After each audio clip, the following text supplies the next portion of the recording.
নমস্কাৰ মৰমৰ ষ্টুডেণ্টছ সকলোকে স্বাগতম জনাইছো তো মৰমৰ ষ্টুডেণ্টছ 26 মে তাৰিখে আছে গণিতৰ পৰীক্ষা যোনসকলে এবাৰ 2025 বৰ্ষৰ কম্পাৰ্টমেণ্টেল এক্সাম দিব তো তোমালোকৰ 26 মে তাৰিখে আছে গণিতৰ পৰীক্ষা তো গণিতৰ পৰীক্ষা তোমালোক কোনখন কোৱেশ্চন পেপাৰ আহিব এটো ভিডিও মাধ্যমেৰে কৈ দিম লগতে তোমালোক উত্তৰখিনিও দেখাই দিম গতিকে তোমালোক উত্তৰ কাৰণে চিন্তা কৰিব নালাগে তোমালোক ধুনিয়াকৈ এটা নোট বনাই এতিয়া চাই যোৱা এখিনি কোৱেশ্চন তোমালোক পৰীক্ষাত আহিব নতুন চেনেলটো সাবস্ক্ৰাইব কৰি ভিডিওটো এটা লাইক কৰি দিবা আৰু নিজৰ বন্ধু-বান্ধৱীৰ সৈতে শ্বেয়াৰ কৰি দিবা তো মৰমৰ ষ্টুডেণ্টছ আমাৰ WhatsApp চেনেলত জয়েন হ'ব ডেসক্ৰিপচনত লিংক আছে তো এটা বলা আমি ভিডিওটো আৰম্ভ কৰো এই ষ্টুডেণ্টছ তোমালোক চাও প্ৰথমতে খ শাখাটো তো খ শাখাটো আহিছে তোমালোকৰ যিখিনি থিওৰি কোৱেশ্চন খিনি আহিছে লগতে মই তোমালোকক উত্তৰখিনিও দেখাই দিম তোমালোকে চাই লবা ঠিক আছে তো আগৰ যিটো ভিডিও দিছিলো মই তাত মই যিটো তাৰ উত্তৰখিনি দিয়া নাছিলো কিন্তু এটো ভিডিও তোমালোকক উত্তৰখিনিও পাই যাবা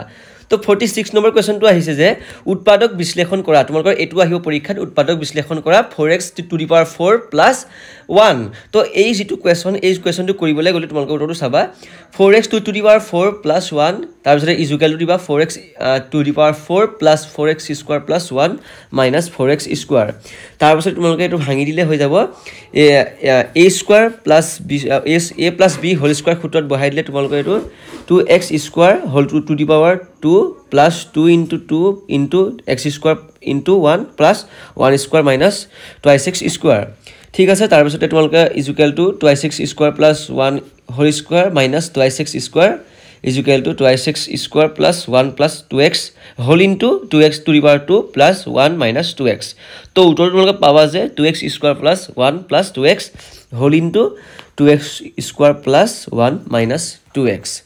এডুকেশন পৰীক্ষাত আহিলে 2 নম্বৰ আহিব তোমালোকে এটো 2 নম্বৰটো গুটা পাই যাবা এই তোমালোকে ভালদৰে চাই লবা ঠিক আছে যদি থাকি গৈছে তোমালোকে ভিডিওটো ৰখাই লবা আৰু উত্তৰটো ধুনিয়াকৈ লিখি লবা আৰু বুজি লবা যদি কিবা বুজি নোপোৱা তেনেহলে মোক কমেন্ট বক্সত কবা মই তোমালোকক বুজাই দিম অলৰেডি মই বুজাই দিছো তথাপিও যদি তোমালোকে বুজি নোপোৱা তেতিয়া মোক কবা 47 নম্বৰ কোৱেশ্চনটো আছে যে দুডাল ৰছিৰ দৈৰ্ঘ্য যেহেতু তোমালোকৰ 45 মাৰ্কস OMR আহে সো 46 ৰ পৰা মই ষ্টাৰ্ট কৰিছো থিওৰি খিনি আৰু তোমালোকৰ OMR খিনিও পাই যাবা চিন্তা কৰিব নালাগে ঠিক আছে OMR খিনি মই কৰাই দিম 47 নম্বৰ কোৱেশ্চনটো কৈছে যে দুডাল ৰছিৰ দৈৰ্ঘ্য ক্ৰমে 64 সেমি আৰু 80 সেমি দুইডালৰ পৰা সমান দৈৰ্ঘ্যৰ টুকুৰা কাটি উলিয়াব লাগে অকনো ৰৈ নোযোৱাকৈ দুইডাল ৰছিৰ পৰা কাটি উলিয়াব পৰা তেনে টুকুৰাৰ সৰ্বাধিক দৈৰ্ঘ্য কিমান হ'ব পাৰে তো এই যিটো কোৱেশ্চনটো তোমালোকৰ পৰীক্ষাত আহিলে 2 নম্বৰ আহিব ঠিক আছে উত্তৰটো হৈছে 64 আৰু 80 ৰ গসাগু হ'ব টুকুৰাৰ সৰ্বাধিক দৈৰ্ঘ্য আমি যেহেতু 64 আৰু 80 টো তোমালোকে পাই আহিছো তো তোমালোকে গিভেনটো প্ৰথমে লিখিবা তোমালোকে দিয়া আছে বুলি লিখি দিব পাৰিবা তেতিয়া দেখিবলৈ ভাল লাগে দিয়া আছে তোমালোকৰ দৈৰ্ঘ্য প্ৰস্থ তোমালোকে লিখিবা 64 আৰু 80 এনেকৈ লিখি দিবা তাৰ পিছত লিখিবা যে 64 আৰু 80 ৰ গসাগু হ'ব টুকুৰাৰ সৰ্বাধিক দৈৰ্ঘ্য তো 80 is equal to 64 into 1 is plus 16 হ'ব তাৰ পিছত 64 টো তোমালোকে ভাঙি দিবা তাৰ পিছত লিখিবা যে এটাকে কাটি উলিয়াব পৰা ৰছিৰ সৰ্বাধিক দৈৰ্ঘ্য হৈছে 16 অৰ্থাৎ আমি এটো যিটো সংখ্যা এই সংখ্যাটোৰ 16 দুটা পাইছো ওপৰটোত 16 টো কমন পাইছো আৰু 64 টো আমি 16 টো কমন পাইছো সো 16 টো ইয়াৰ উত্তৰটো হ'ব পাছৰ 48 নম্বৰ কোৱেশ্চনটো আহিছে যে যদি সমকোণী ত্ৰিভুজ ABC আৰু PQR ৰ এংগল B আৰু এংগল Q সূক্ষ্মকোণ দুটা একে ধৰণৰ যে sin B = sin Q তেন্তে প্ৰমাণ কৰা যে এংগল B = এংগল Q এই যিটো কোৱেশ্চন এই কোৱেশ্চনটোৰ এনসাৰটো মই আগৰ যিটো ভিডিও সেই আগৰ ভিডিও দিয়া হৈছে ৰিসেন্টলি দিয়া ভিডিও নহয় তাৰ আগৰ ভিডিও দিয়া হৈছে তোমালোকে যদি নাইছে তেনেহলে হেতু ভিডিও চাই লবা মোৰ চেনেলটোতে পিন কৰি থোৱা আছে নহলে তোমালোকে চাবা এই ডেসক্ৰিপচনতে তোমালোকে পাই যাবা হেতু কোৱেশ্চনৰ উত্তৰ ঠিক আছে তো তোমালোকে এই কোৱেশ্চনটো চাই লবা তাতে যোনখিনি মই দিয়া আছে সেইখিনি তোমালোকে কোৱা নাই তোমালোকে আগৰ ভিডিওৰ পৰা চাই লবা 48 নম্বৰ কোৱেশ্চনটো আহিছে অতিকৈ গুৰুত্বপূৰ্ণ মোষ্ট ইম্পৰ্টেন্ট কোৱেশ্চন ত্ৰিভুজৰ পৰা আহিছে আৰু এই কোৱেশ্চন পৰীক্ষাত তোমালোকে আহিবলৈ তোমালোকে ভালদৰে এতিয়াই চাই লোৱা যদি সমকোণী ত্ৰিভুজ ABC আৰু PQR ৰ এংগল B = এংগল Q সূক্ষ্মকোণ দুটা একে ধৰণৰ যে যি কি হ'ব sin B = sin Q হ'ব তেন্তে প্ৰমাণ কৰা যে এংগল B = এংগল কি তো উত্তৰটো তোমালোকে লিখিবা এতিয়া সমাধান লিখিবা একচুয়ালি ক'বলৈ গ'লে ইয়াত উত্তৰ বুলি আছে কিন্তু তোমালোকে সমাধান বুলি লিখিলে বেছি ভাল হয় সলিউশন লিখিবা নহলে সমাধান বুলি লিখা পৰীক্ষাত আৰু যেটো উত্তৰটো ওলাই সেই উত্তৰটো তোমালোকে উত্তৰ বুলি লিখিব লাগিব তো ছবিটো তোমালোকে চাই লবা ইমেজিন কৰি লবা ছবিটো এনেকুৱা ধৰণৰ হ'ব বুলি PQR এটা ত্ৰিভুজ আঁকিবা আৰু R কোণটো তোমালোকে 90 ডিগ্ৰী দিবা আৰু ABC টো আঁকিবা এটা ত্ৰিভুজ তাৰ পিছতে C কোণটো 90 ডিগ্ৰী দিবা তো এটাকে তোমালোকে চাবা কুৱেশ্যনটো যিটো উত্তৰটো sin b = ac / ab তো sin q = pr / pq এটাকে sin b = sin q এটো আমি অলৰেডি পাইছোৱে তো দিছ ইমপ্লাইজ দিবা ac / ab = pr / pq আমি যেহেতু ইয়াৰ মানকিটা অলৰেডি পাই আহিছো তো তোমালোকে মানকিটা বহাই দিবা দিছ ইমপ্লাইজ দি তাৰ পিছত লিখিবা যে ac / pr = ab / pq = bc / rq k বুলি তোমালোকে ধৰি ল'বা ঠিক আছে যেহেতু ac divided by pr = ab divided by pq = bc divided by rq সেই কাৰণে কি লিখিব পাৰিম আমি এটাকে ত্ৰিভুজ abc সৰ্বসম ত্ৰিভুজ pqr ঠিক আছে দুইটা হৈছে সৰ্বসম ত্ৰিভুজ এটাকে এংগল b = এংগল q আমি পাই যাম উত্তৰটো তো তোমালোকে এংগল b = এংগল q টো দিলৈ কাষতে লিখিবা এনসাৰ ঠিক আছে প্ৰথমতে তোমালোকে সমাধান বা সলিউশন বুলি লিখিব পাৰা ইংলিছত লিখিলে কোনো কথা নাই 49 নম্বৰ কোৱেশ্যনটো আহিছে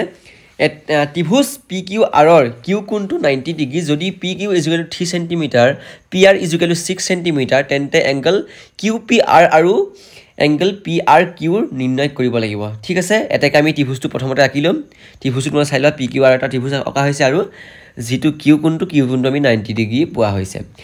এটাকে আমি তোমালোকে লিখিবা যে ত্ৰিভুজ PQR ৰ এংগল q = 90 ডিগ্ৰী এটাকে QR = তোমালোকে দিবা 6 square minus 3 square √36 minus 9 পাবা তাৰ পিছত তোমালোকে সমীকৰণটো যোগ হৰণ এনেকুৱা ধৰণৰ কৰি দিলে লসাগু সখাগু উলিয়াইলে তোমালোকে 3√3 cm পাবা 3√3 cm এটাকে sin angle QPR = 3 এইটো √3/6 হ'ব তাৰ পিছত = তোমালোকে বহাই দিয়াৰ লগে লগে sin 60 ডিগ্ৰী আমি পাই যাম যেহেতু sin 60 ডিগ্ৰী মানটো হৈছে √3/2 এটো হৈছে sin 60 ৰ মান তো আমি sin লৈ আমি লৈ গুছি গৈছো তাৰ পিছত তোমালোকে উত্তৰটো লিখি দিবা আৰু এটাকে আমি উত্তৰটো পাম যে PRQ = 30 ডিগ্ৰী পাম অৰ্থাৎ r কোণটো আমি যোনটো PRQ আছে যেটো PRQ আছে এই r কোণটো হ'ব কি আমাৰ 30 ডিগ্ৰী কোণ হ'ব তো কোৱেশ্যন নম্বৰ 50 আহিছে কোৱেশ্যন নম্বৰ 50 ত কৈছে যে এটা নীলা আৰু এটা ছাই ৰঙৰ দুটা লুডুগুটি একেলগে মাৰি পঠিওৱা হ'ল সকলো সম্ভাৱ্য ফলাফল লিখা এই যেটো কোৱেশ্যন এই কোৱেশ্যন তোমালোকৰ লাষ্টৰ পাঠটোৰ পৰা আহিছে যেটো সম্ভাৱিত পাঠটো হেতুৰ পৰা আহিছে তো এই কোৱেশ্যনটো মই স্কিপ কৰি দিয়া হৈছে 51 নম্বৰ কোৱেশ্যনটো মন কৰিবা তলৰ সমীকৰণ জোৰক ৰৈখিক সমীকৰণ জোৰলৈ ৰূপান্তৰিত কৰি সমাধান কৰা তো সমাধান কৰিব লাগিব তোমালোকে তো ৰৈখিক সমীকৰণটো দিয়া হৈছে যে 7x - 2y divided by xy = 5 তাৰ পিছত দ্বিতীয়টো যেটো সমীকৰণ দিয়া হৈছে যে 8x + 2y divided by xy তোমালোকে ভালদৰে লিখি লবা = 15 তো উত্তৰটো চাবা সমাধান 7x - 2y তোমালোকে একেটাই বহাই দিবা তাৰ পিছত d সিম্পলাইজ দিবা 7x divided by xy - 2y যেটো divided by xy = 5 লিখিবা তাৰ পিছত তোমালোকে কৈ দিবা এফালে লৈ গুছি আহিবা তেতিয়া তোমালোকে এনেকুৱা ধৰণৰ হৈ যাব তাৰ পিছত উত্তৰ ডাইৰেক্ট পাই যাবা যে তোমালোকে ধৰা হল বুলি দিবা উত্তৰ তোমালোকে এটো পাবা তাৰ পিছত ধৰা হল বুলি লিখিবা এতিয়া উত্তৰটো তোমালোকে পোৱা নাই এটো জাস্ট তোমালোকে অংকটো কৰা হৈছে আৰু তোমালোকে যদি থাকি যায় তোমালোকে লিখি লবা কিন্তু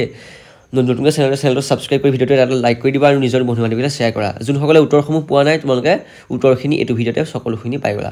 ধৰা হল 1 divided by x = u 1 divided by 1 y = v এটাকে 7v minus এটো কৰি দিবা আৰু সমীকৰণ নম্বৰ 1 দিবা তাৰ পিছত নেক্সটটো সমীকৰণ নম্বৰ 2 দিয়া হৈছে তাৰ পিছত 1 + 2 দুইটা সমীকৰণ যোগ কৰি দিয়া লগে লগে লাষ্টত তোমালোকে চাইবা লাষ্টত উত্তৰটো পোৱা যাব যে this implies x = 6 divided by 13 এতিয়া আমি নেক্সট কোৱেশ্যনটো আহিলে 52 নম্বৰ কোৱেশ্যন 52 নম্বৰ কোৱেশ্যনটো অত্যন্ত গুৰুত্বপূৰ্ণ পৰীক্ষা তোমালোকে এটো আহিব বুলি এতিয়াই তোমালোকে চাই লোৱা পৰীক্ষা তোমালোকে এটো আহিবই আৰু দুটা ক্ৰমিক অযুগ্ম যোগাত্মক অখণ্ড সংখ্যা উলিওৱা যাৰ বৰ্গৰ যোগফল হৈছে 290 তো উত্তৰটো হৈছে ধৰা হল ক্ৰমিক অযুগ্ম সংখ্যা দুটা হৈছে x আৰু x + 2 আৰু x আমি ধৰি লব লাগিব প্ৰশ্নমতে কোৱা হৈছে কোৱেশ্যনৰ মতে কোৱা হৈছে যে x² + x + 2 whole square = 290 degree তো এটাকে আমি d সিম্পলাইজ d লৈ লিখি দিম লিখিলে গুটেখিনি লসাগু উলিয়াই আমি a + b whole square সূত্ৰত বহাই মিলি লাহেকে তোমালোকে লাষ্টত কি পাবা এতেকে x - 11 = 0 পাবা নাইবা x + 13 = 0 অৰ্থাৎ x - 11 = 0 হ'ব পাৰে নাইবা x + 13 = 0 হ'ব পাৰে তো আমি ডিসিম্পলাইজ কৰি দিয়াৰ লগে লগে x = 11 পাম তো x = -13 পাম যেটো আমি অসম্ভৱ তো -13 টো কেতিয়াও হ'ব নোৱাৰে সেইকাৰণে তো অসম্ভৱ হৈ যাব গতিকে আমি উত্তৰটো পাম 11 তো 11 টোৱে হৈছে ইয়াৰ উত্তৰটো এনেকৈ নিৰ্ণয় দুটা সংখ্যা দুটা হৈছে 11 আৰু 13 তোমালোকে এটো যেটো পাইছা -2 তো -2 ইয়াত উঠাই দিব লাগিব ঠিক আছে মৰমৰ ষ্টুডেন্টসকল তোমালোকে গোটেই থিওৰিখিনি কমপ্লিট কৰি দিয়া হৈছে 52 লৈকে আছে তাৰপিছতে মই নেক্সট ভিডিঅ তোমালোকক ওএমআৰখিনি লৈ আহিম গতিকে তোমালোকে চেনেলটোত এতিয়া সাবস্ক্ৰাইব কৰি নটিফিকেশন বেলটো অলট ক্লিক কৰি থোৱা যাতে তোমালোকে ভিডিঅটো দিয়াৰ লগে লগে পাই যোৱা যেহেতু এক্সামলৈ বেছি দিন নাই তোমালোকে আগৰ পাৰ্টসমূহ চাই ল'বা আৰু বাকি সাবজেক্টসমূহ চাই ল'বা আৰু তোমালোকে কি সাবজেক্টত ফেল কৰিছা মোক কমেন্ট বক্সত জনাবা মই তোমালোকক তাৰ ওপৰত বনাম তো আজিলৈ ভিডিঅটো মানে ধন্যবাদ জয় অসম